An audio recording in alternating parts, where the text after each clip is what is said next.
بسم الله الرحمن الرحيم. يا أيها الناس اتقوا ربكم الذي خلقكم من نفس واحدة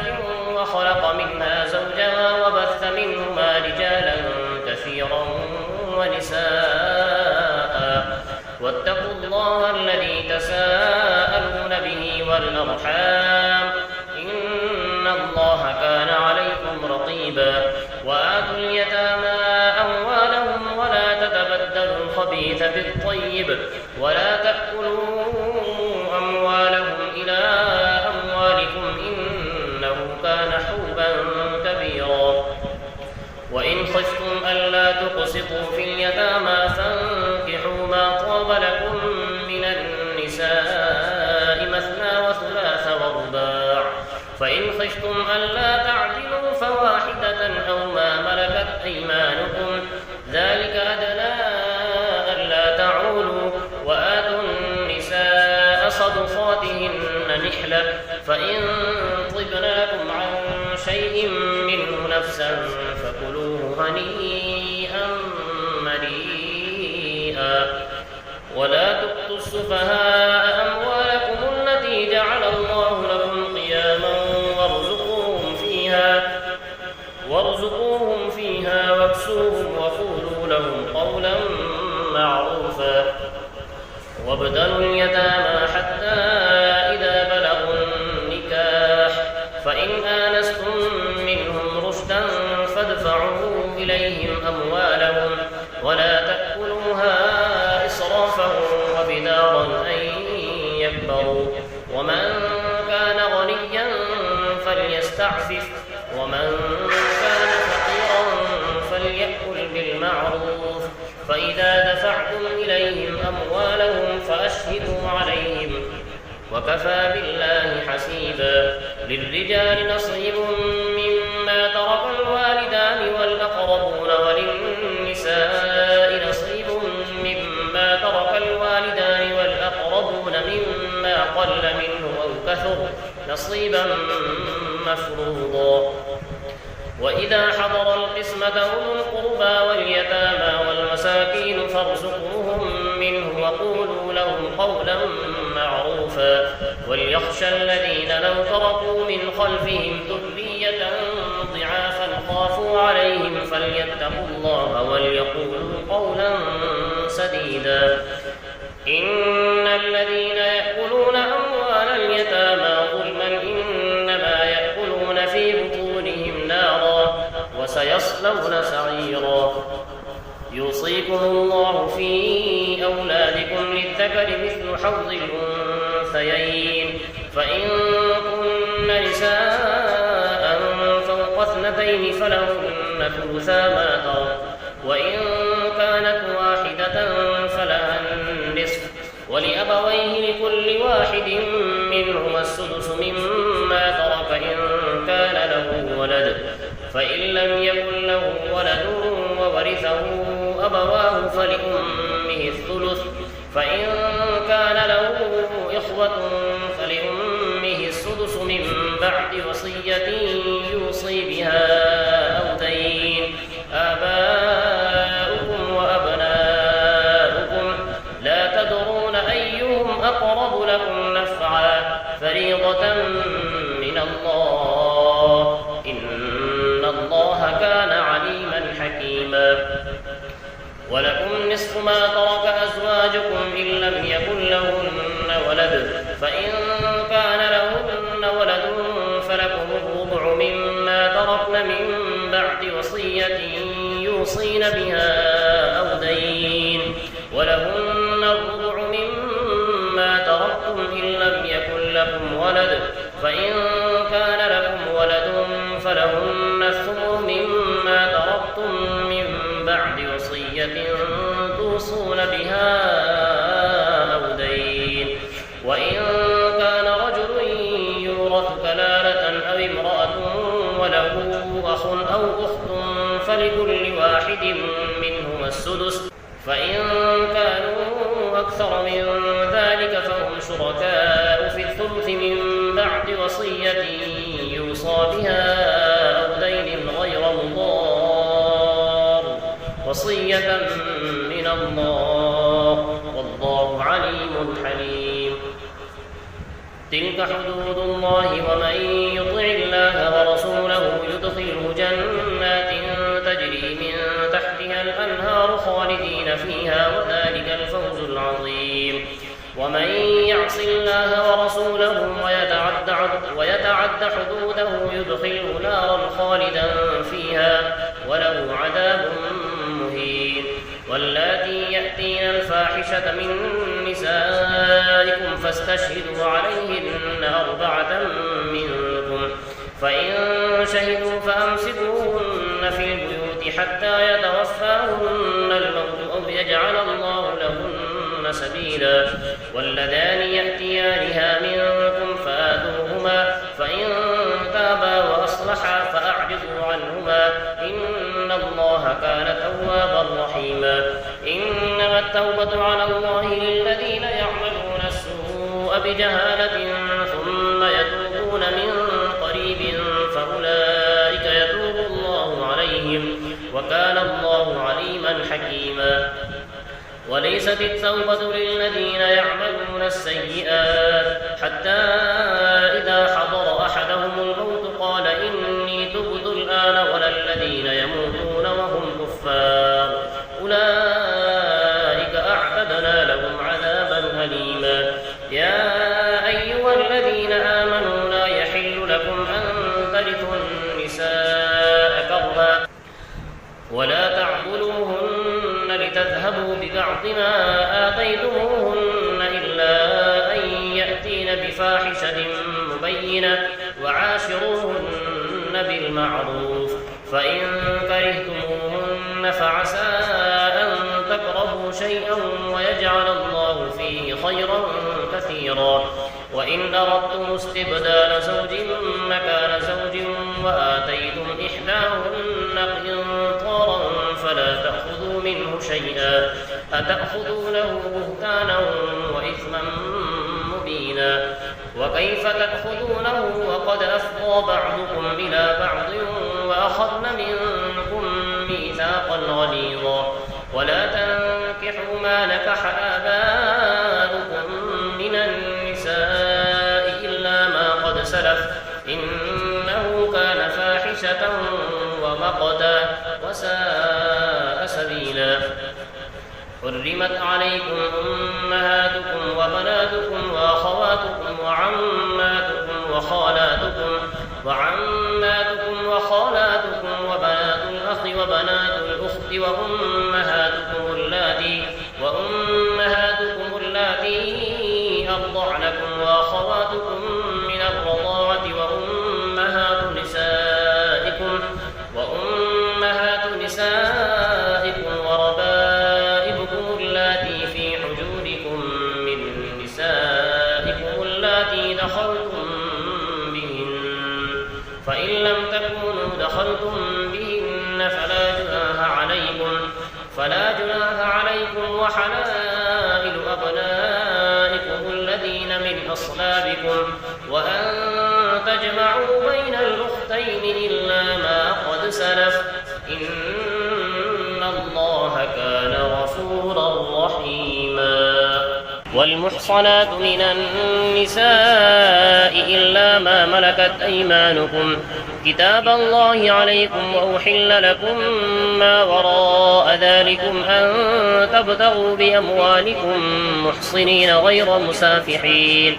فما استمتعتم به منهن فآتوهن أجورهن فريضة، ولا جناح عليكم فيما تراضيتم به من بعد الفريضة إن الله كان عليما حكيما. ومن لم يستطع منكم طولا أن ينكح المحصنات المؤمنات فمما ملكت أيمانكم من فتياتكم المؤمنات والله أعلم بإيمانكم بعضكم من بعض فانكحوهن بإذن أهلهن وآتوهن أجورهن بالمعروف محصنات غير مسافحات ولا متخذات أخدان فإذا أحصن فإن أتين بفاحشة فعليهن نصف ما على المحصنات من العذاب ذلك لمن خشي العنة منكم وأن تصبروا خير لكم والله غفور رحيم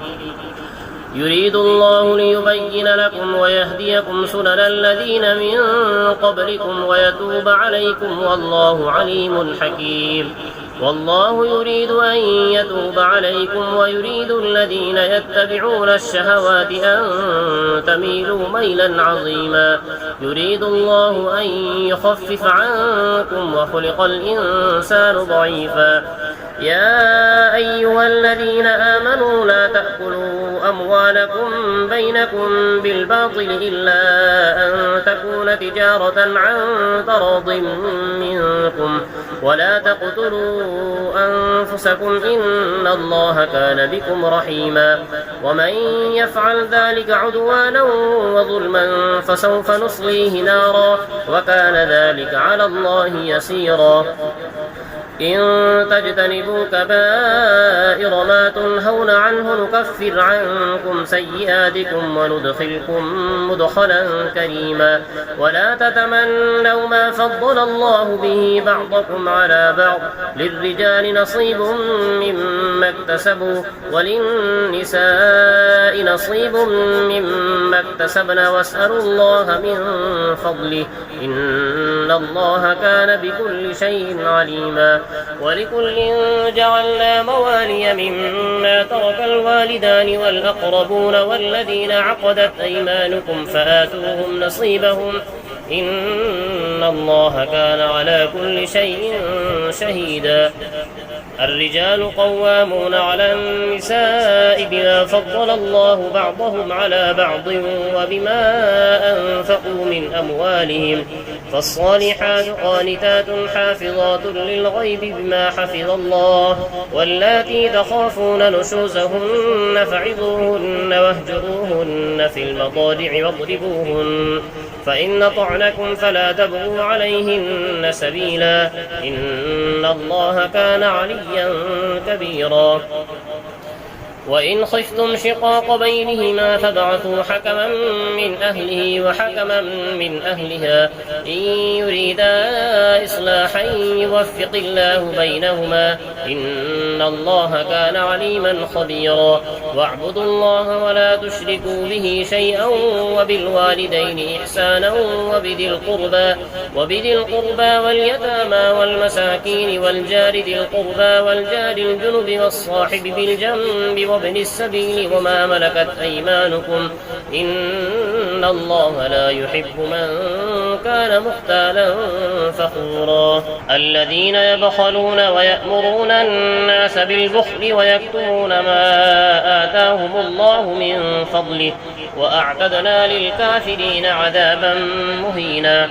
والذين ينفقون أموالهم رئاء الناس ولا يؤمنون بالله ولا باليوم الآخر ومن يكن الشيطان له قرينا فساء قرينا وماذا عليهم لو آمنوا بالله واليوم الآخر وأنفقوا مما رزقهم الله وكان الله بهم عليما إن الله لا يظلم مثقال ذرة وإن تك حسنة يضاعفها ويؤت من لدنه أجرا عظيما فكيف إذا جئنا من كل أمة بشهيد وجئنا بك على هؤلاء شهيدا يومئذ يود الذين كفروا وعصوا الرسول لو تسوى بهم الأرض ولا يكتمون الله حديثا يا أيها الذين آمنوا لا تقربوا الصلاة وأنتم سكارى حتى تعلموا ما تقولون ولا جنبا إلا عابري سبيل حتى تغتسلوا وإن كنتم مرضى أو على سفر أو جاء أحد منكم من الغائط أو لامستم النساء فلم تجدوا ماء فتيمموا صعيدا طيبا فامسحوا بوجوهكم وأيديكم إن الله كان عفوا غفورا ألم تر إلى الذين أوتوا نصيبا من الكتاب يشترون الضلالة ويريدون أن تضلوا السبيل والله أعلم بأعدائكم وكفى بالله وليا وكفى بالله نصيرا من الذين هادوا يحرفون الكلم عن مواضعه ويقولون سمعنا وعصينا واسمع غير مسمع وراعنا ليا بألسنتهم وطعنا في الدين ولو أنهم قالوا سمعنا وأطعنا واسمع وانظرنا لكان خيرا لهم وأقوم ولكن لعنهم الله بكفرهم فلا يؤمنون إلا قليلا يا أيها الذين أوتوا الكتاب آمنوا بما نزلنا مصدقا لما معكم من قبل أن نطمس وجوها فنردها على أدبارها أو نلعنهم كما لعنا أصحاب السبت وكان أمر الله مفعولا إن الله لا يغفر أن يشرك به ويغفر ما دون ذلك لمن يشاء ومن يشرك بالله فقد افترى إثما عظيما ألم تر إلى الذين يزكون أنفسهم بل الله يزكي من يشاء ولا يظلمون فتيلا انظر كيف يفترون على الله الكذب وكفى به إثما مبينا ألم تر إلى الذين أوتوا نصيبا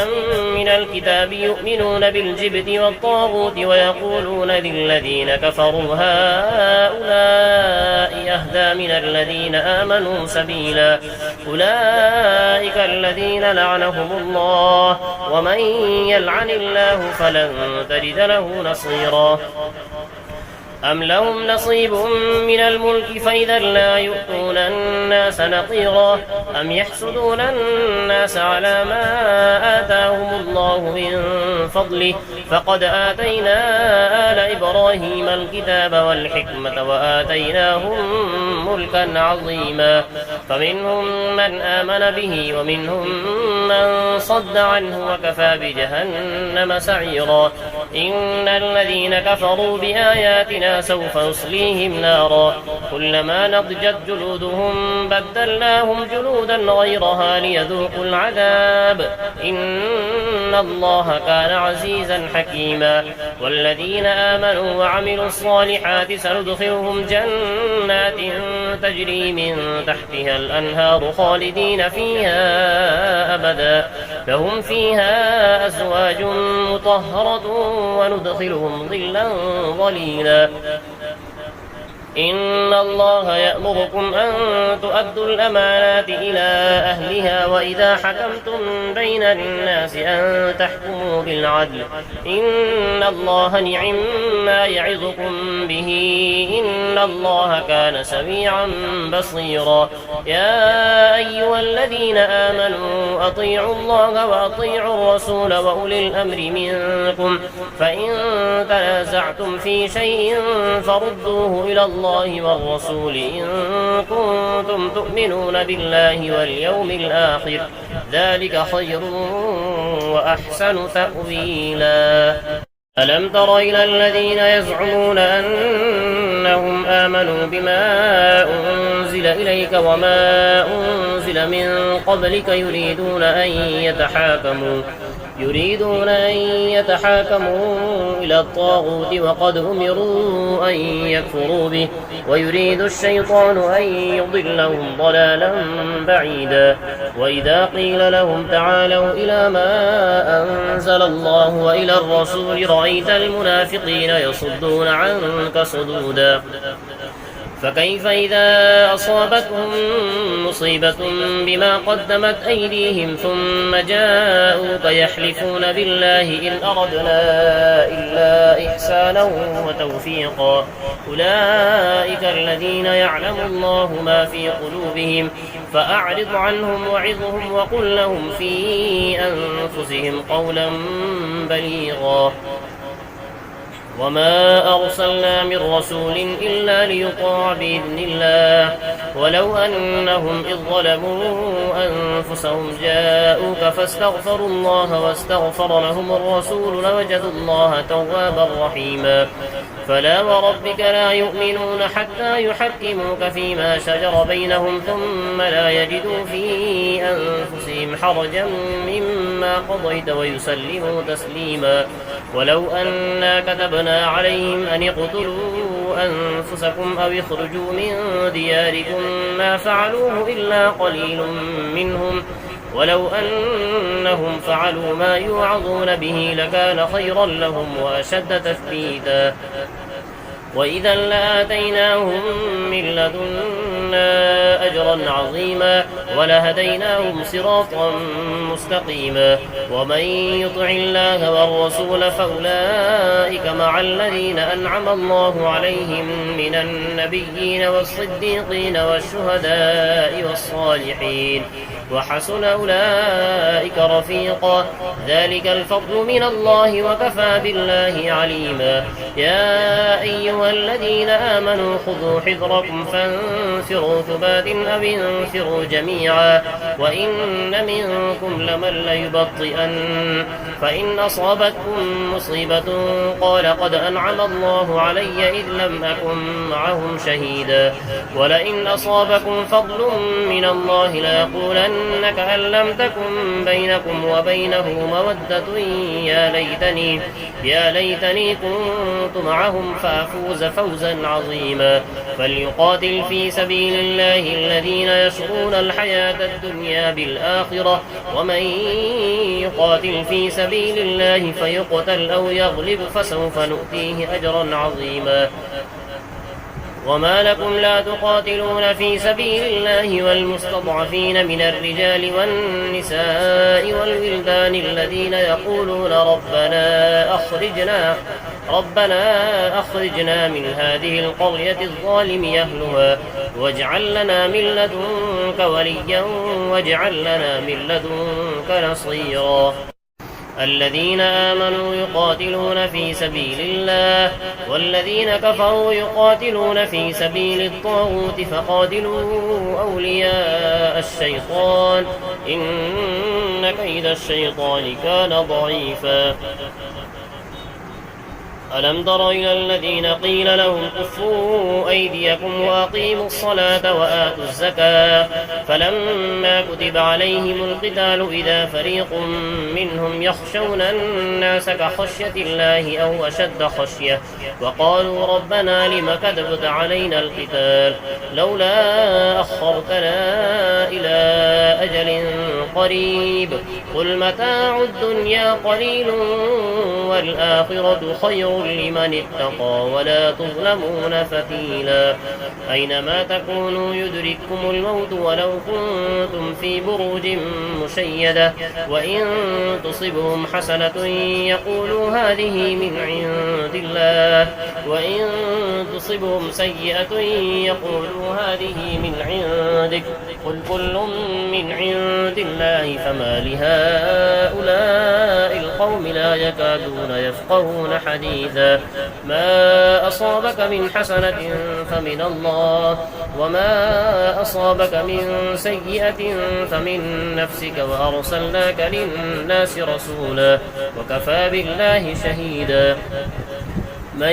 يطع الرسول فقد أطاع الله ومن تولى فما أرسلناك عليهم حفيظا ويقولون طاعة فإذا برزوا من عندك بيت طائفة منهم غير الذي تقول والله يكتب ما يبيتون فأعرض عنهم وتوكل على الله وكفى بالله وكيلا. أفلا يتدبرون القرآن ولو كان من عند غير الله لوجدوا فيه اختلافا كثيرا. وإذا جاءهم أمر من الأمن أو الخوف أذاعوا به ولو ردوه إلى الرسول وإلى أولي الأمر منهم لعلمه الذين يستنبطونه منهم ولولا فضل الله عليكم ورحمته لاتبعتم الشيطان إلا قليلا. فقاتل في سبيل الله لا تكلف إلا نفسك وحرض المؤمنين عسى الله أن يكف بأس الذين كفروا والله أشد بأسا وأشد تنكيلا. من يشفع شفاعة حسنة يكن له نصيب منها ومن يشفع شفاعة سيئة يكن له كفل منها وكان الله على كل شيء مقيتا.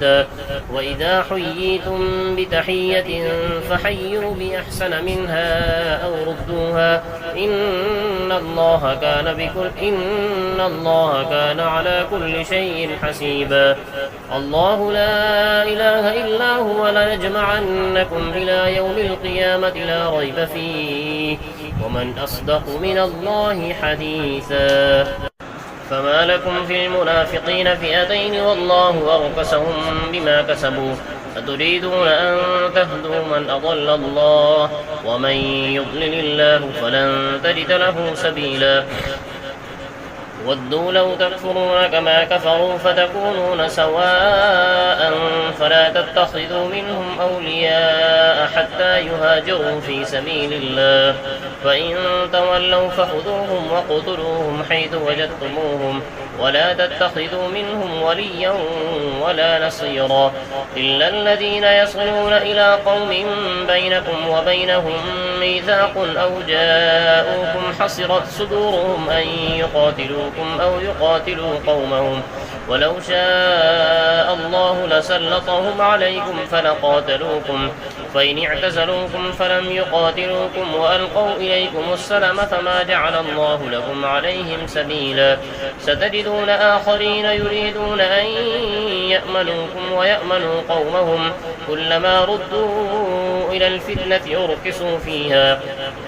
فإن لم يعتزلوكم ويلقوا إليكم السلم ويكفوا أيديهم فخذوهم وقتلوهم حيث ثقفتموهم وأولئكم جعلنا لكم عليهم سلطانا مبينا. وما كان لمؤمن أن يقتل مؤمنا إلا خطأ ومن قتل مؤمنا خطأ فتحرير رقبة مؤمنة ودية مسلمة إلى أهله إلا أن يصدقوا فإن كان من قوم عدو لكم وهو مؤمن فتحرير رقبة مؤمنة وإن كان من قوم بينكم وبينهم ميثاق فدية مسلمة إلى أهله وتحرير رقبة مؤمنة فمن لم يجد فصيام شهرين متتابعين توبة من الله وكان الله عليما حكيما. ومن يقتل مؤمنا متعمدا فجزاؤه جهنم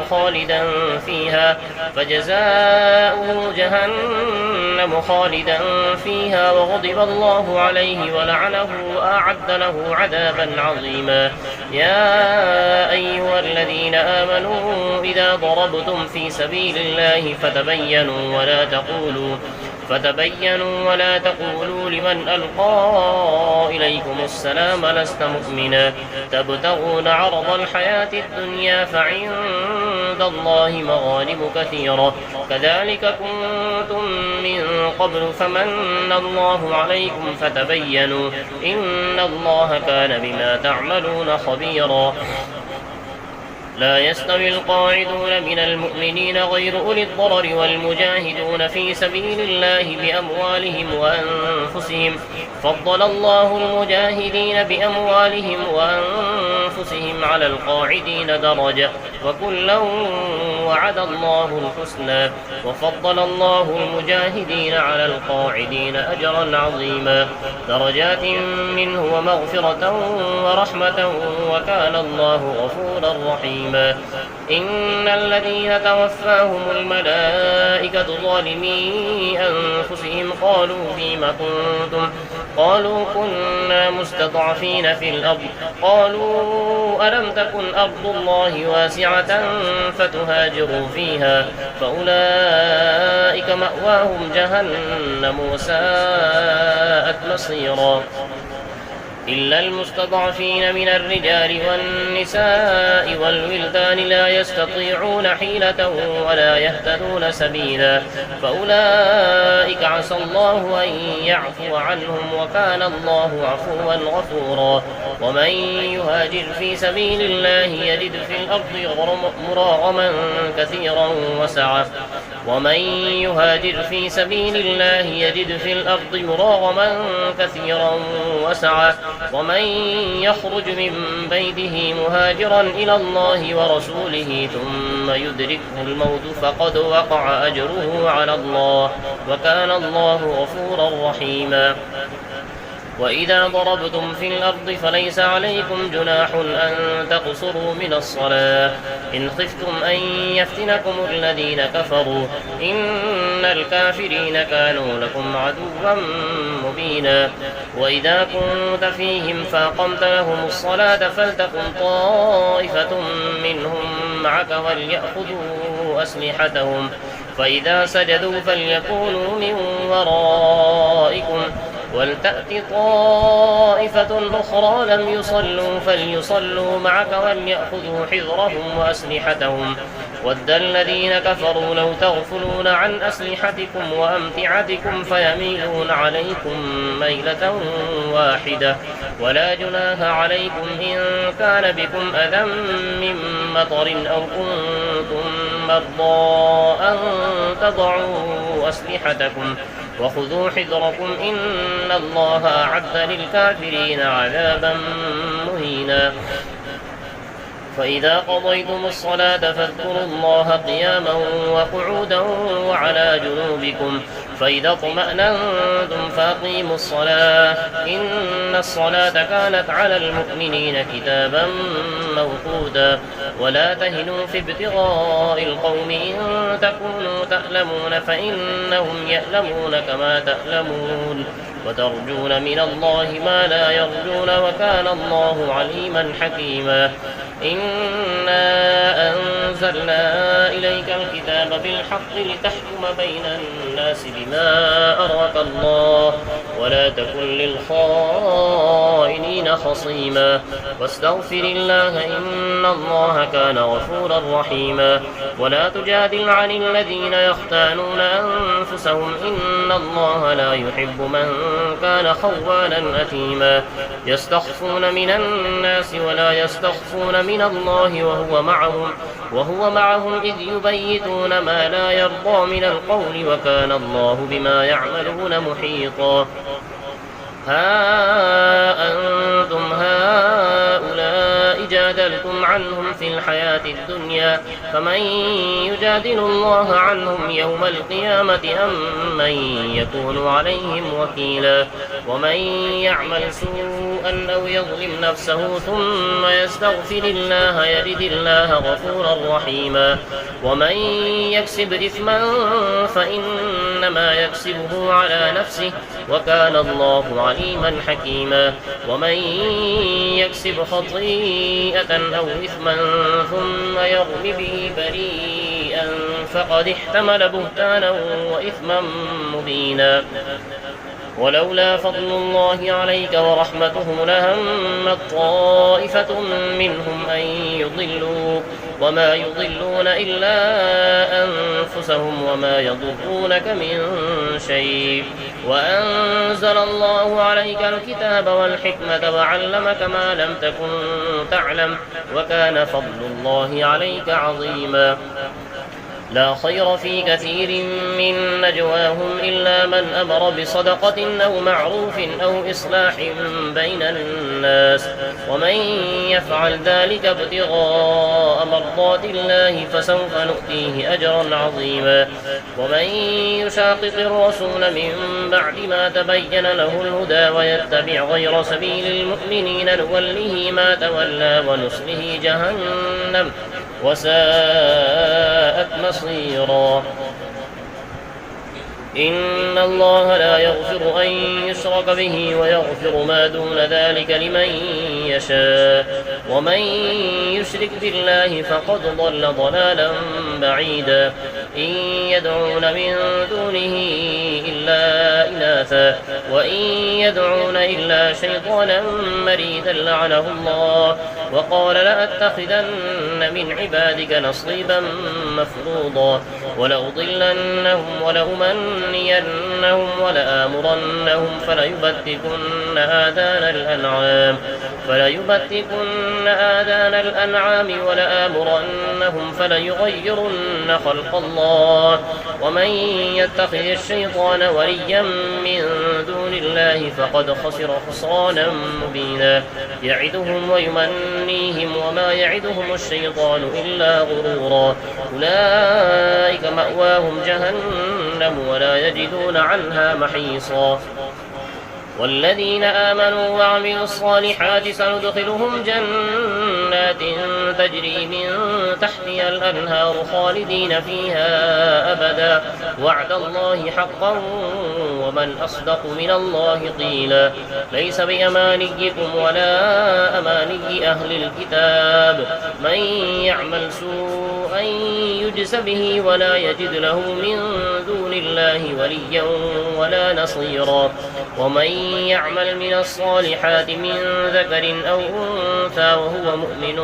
فأولئك يدخلون الجنة ولا يظلمون نقيرا ومن أحسن دينا ممن أسلم وجهه لله وهو محسن واتبع ملة إبراهيم حنيفا واتخذ الله إبراهيم خليلا ولله ما في السماوات وما في الأرض وكان الله بكل شيء محيطا ويستفتونك في النساء قل الله يفتيكم فيهن وما يتلى عليكم في الكتاب في يتامى النساء اللاتي لا تؤتونهن ما كتب لهن وترغبون أن تنكحوهن والمستضعفين من الولدان وأن تقوموا لليتامى بالقسط وما تفعلوا من خير فإن الله كان به عليما وإن امرأة خافت من بعدها نشوزا أو إعراضا فلا جناح عليهما أن يصلحا بينهما صلحا والصلح خير وأحضرت الأنفس الشح وإن تحسنوا وتتقوا فإن الله كان بما تعملون خبيرا ولن تستطيعوا أن تعدلوا بين النساء ولو حرصتم فلا تميلوا كل الميل فتذروها كالمعلقة وإن تصلحوا وتتقوا فإن الله كان غفورا رحيما وإن يتفرقا يغني الله كلا من سعته وكان الله واسعا حكيما ولله ما في السماوات وما في الأرض ولقد وصينا الذين أوتوا الكتاب من قبلكم وإياكم أن اتقوا الله وإن تكفروا فإن لله ما في السماوات وما في الأرض وكان الله غنيا حميدا ولله ما في السماوات وما في الأرض وكفى بالله وكيلا إن يشأ يذهبكم أيها الناس ويأتي بآخرين وكان الله على ذلك قديرا من كان يريد ثواب الدنيا فعند الله ثواب الدنيا والآخرة وكان الله سميعا بصيرا يا أيها الذين آمنوا كونوا قوامين بالقسط شهداء لله ولو على أنفسكم أو الوالدين والأقربين إن يكن غنيا أو فقيرا فالله أولى بهما فلا تتبعوا الهوى أن تعدلوا وإن تلووا أو تعرضوا فإن الله كان بما تعملون خبيرا. يا أيها الذين آمنوا بالله ورسوله والكتاب الذي نزل على رسوله والكتاب الذي أنزل من قبل ومن يكفر بالله وملائكته وكتبه ورسله واليوم الآخر فقد ضل ضلالا بعيدا. إن الذين آمنوا ثم كفروا ثم آمنوا ثم كفروا ثم ازدادوا كفرا لم يكن الله ليغفر لهم ولا ليهديهم سبيلا. بشر المنافقين بأن لهم عذابا أليما. الذين يتخذون الكافرين أولياء من دون المؤمنين أيبتغون عندهم العزة فإن العزة لله جميعا. وقد نزل عليكم في الكتاب أن إذا سمعتم آيات الله يكفر بها ويستهزأ بها فلا تقعدوا معهم حتى يخوضوا في حديث غيره إنكم إذا مثلهم إن الله جامع المنافقين والكافرين في جهنم جميعا. الذين يتربصون بكم فإن كان لكم فتح من الله قالوا ألم نكن معكم وإن كان للكافرين نصيب قالوا ألم نستحوذ عليكم ونمنعكم من المؤمنين فالله يحكم بينكم يوم القيامة ولن يجعل الله للكافرين على المؤمنين سبيلا. إن المنافقين يخادعون الله وهو خادعهم وإذا قاموا إلى الصلاة قاموا كسالى يراءون الناس ولا يذكرون الله إلا قليلا مذبذبين بين ذلك لا إله هؤلاء ولا إله هؤلاء ومن يضلل الله فلن تجد له سبيلا. يا أيها الذين آمنوا لا تتخذوا الكافرين أولياء من دون المؤمنين أتريدون أن تجعلوا لله عليكم سلطانا مبينا. إن المنافقين في الدرك الأسفل من النار ولن تجد لهم نصيرا إلا الذين تابوا وأصلحوا واعتصموا بالله وأخلصوا دينهم لله فأولئك مع المؤمنين وسوف يؤتي الله المؤمنين أجرا عظيما. ما يفعل الله بعذابكم إن شكرتم وآمنتم وكان الله شاكرا عليما. لا يحب الله الجهر بالسوء من القول إلا من ظلم وكان الله سميعا عليما. إن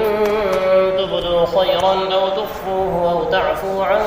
سوء فإن الله كان عفوا قديرا. إن الذين يكفرون بالله ورسله ويريدون أن يفرقوا بين الله ورسله ويقولون نؤمن ببعض ونكفر ببعض ويريدون أن يتخذوا بين ذلك سبيلا أولئك هم الكافرون حقا وأعتدنا للكافرين عذابا مهينا. والذين آمنوا بالله ورسله ولم يفرقوا بين أحد منهم أولئك سوف يؤتيهم أجورهم وكان الله غفورا رحيما.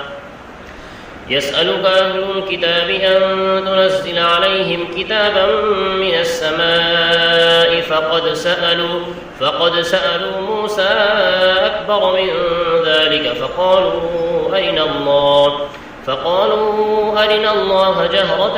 فأخذتهم الصاعقة بظلمهم ثم اتخذوا العجل من بعد ما جاءتهم البينات فعفونا عن ذلك وآتينا موسى سلطانا مبينا ورفعنا فوقهم الطور بميثاقهم وقلنا لهم ادخلوا الباب سجدا وقلنا لهم لا تعدوا في السبت وأخذنا منهم ميثاقا غليظا فبما نقضهم ميثاقهم وكفرهم بآيات الله وقتلهم الأنبياء بغير حق وقولهم قلوبنا غلف بل طبع الله عليها بكفرهم فلا يؤمنون إلا قليلا وبكفرهم وقولهم على مريم بهتانا عظيما وقولهم إنا قتلنا المسيح عيسى ابن مريم رسول الله وما قتلوه وما صلبوه ولكن شبه لهم وإن الذين اختلفوا فيه لفي شك منه ما لهم به من علم إلا اتباع الظن وما قتلوه يقينا بل رفعه الله إليه وكان الله عزيزا حكيما وإن من أهل الكتاب إلا ليؤمنن به قبل موته ويوم القيامة يكون عليهم شهيدا فبظلم من الذين هادوا حرمنا عليهم طيبات أحلت لهم وبصدهم عن سبيل الله كثيرا وأخذهم الربا وقد نهوا عنه وأكلهم أموال الناس بالباطل وأعتدنا للكافرين منهم عذابا أليما لكن الراسخون في العلم منهم والمؤمنون يؤمنون بما أنزل إليك وما أنزل من قبلك والمقيمين الصلاة والمؤتون الزكاة والمؤمنون بالله واليوم الآخر أولئك سنؤتيهم أجرا عظيما إنا أوحينا إليك كما أوحينا إلى نوح والنبيين من بعده وأوحينا إلى إبراهيم وإسماعيل وإسحاق ويعقوب والأسباط وعيسى وأيوب ويونس وهارون وسليمان وآتينا داود زبورا ورسلا قد قصصناهم عليك من قبل ورسلا لم نقصصهم عليك وكلم الله موسى تكليما رسلا مبشرين ومنذرين لئلا يكون للناس على الله حجة بعد الرسل وكان الله عزيزا حكيما لكن الله يشهد بما أنزل إليك أنزله بعلمه والملائكة يشهدون وكفى بالله شهيدا إن الذين كفروا وصدوا عن سبيل الله قد ضلوا ضلالا بعيدا إن الذين كفروا وظلموا لم يكن الله ليغفر لهم ولا ليهديهم طريقا إلا طريق جهنم خالدين فيها أبدا وكان ذلك على الله يسيرا يا أيها الناس قد جاءكم الرسول بالحق من ربكم فآمنوا خيرا لكم وإن تكفروا فإن لله ما في السماوات والأرض وكان الله عليما حكيما يا أهل الكتاب لا تغلوا في دينكم ولا تقولوا على الله إلا الحق إنما المسيح عيسى ابن مريم رسول الله وكلمته ألقاها إلى مريم وروح منه فآمنوا بالله ورسله ولا تقولوا ثلاثة انتهوا خيرا لكم إنما الله إله واحد سبحانه أن يكون له ولد له ما في السماوات وما في الأرض وكفى بالله وكيلا لن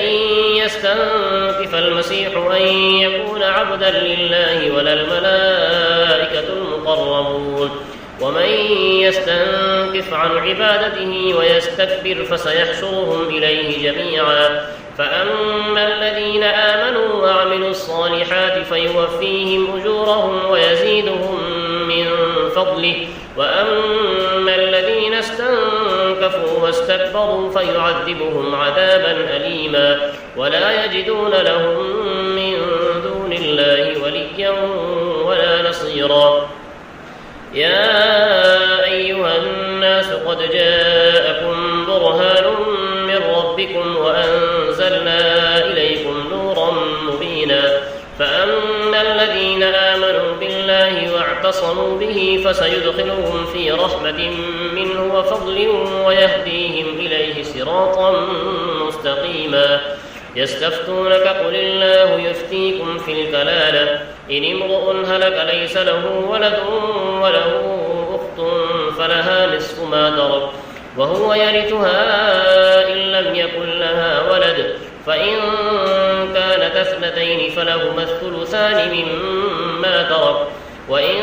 كانوا إخوة رجالا ونساء فللذكر مثل حظ الأنثيين يبين الله لكم أن تضلوا والله بكل شيء عليم. Thanks for watching. Don't forget to like, comment, share and subscribe to Al Wahid channel.